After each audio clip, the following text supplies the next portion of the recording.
Once you eliminate the impossible, whatever remains, no matter how improbable, must be the truth. My mind rebels at stagnation. Give me problems, give me work, give me the most abstruse cryptogram, or the most intricate analysis, and I am in my own proper atmosphere. But I abhor the dull routine of existence. I crave for mental exaltation. I never guess. It is a shocking habit destructive to the logical faculty. London, that great cesspool into which all the loungers and idlers of the empire are irresistibly drained. There is nothing more deceptive than an obvious fact. It has long been an axiom of mine that the little things are infinitely the most important. It is a capital mistake to theorize before one has data. Violence does, in truth, recoil upon the violent, and the schemer falls into the pit which he digs for another.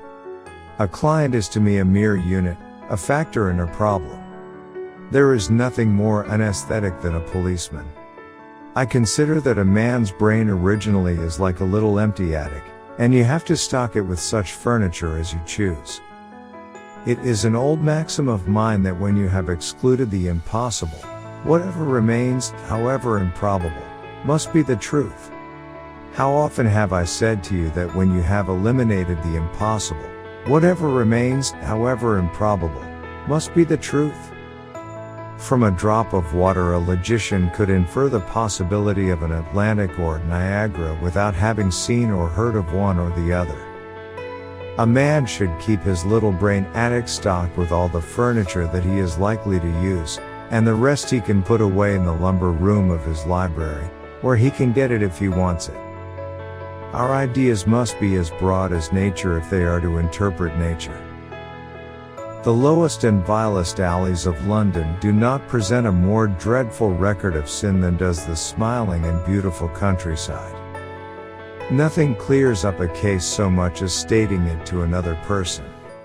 The most difficult crime to track is the one which is purposeless. Circumstantial evidence is occasionally very convincing, as when you find a trout in the milk, to quote Thoreau's example.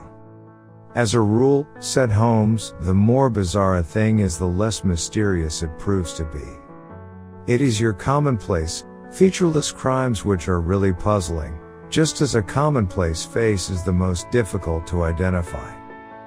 Some facts should be suppressed, or, at least, a just sense of proportion should be observed in treating them. Mediocrity knows nothing higher than itself, but talent instantly recognizes genius. When a doctor does go wrong, he is the first of criminals. He has nerve and he has knowledge. Where there is no imagination, there is no horror. A trusty comrade is always of use, and a chronicler still more so. Any truth is better than indefinite doubt. Women are naturally secretive, and they like to do their own secreting. For strange effects and extraordinary combinations we must go to life itself, which is always far more daring than any effort of the imagination. We can't command our love, but we can our actions. Of all ghosts, the ghosts of our old loves are the worst.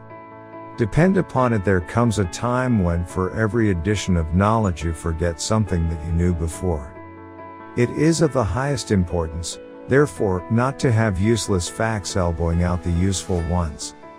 To the man who loves art for its own sake, it is frequently in its least important and lowliest manifestations that the keenest pleasure is to be derived.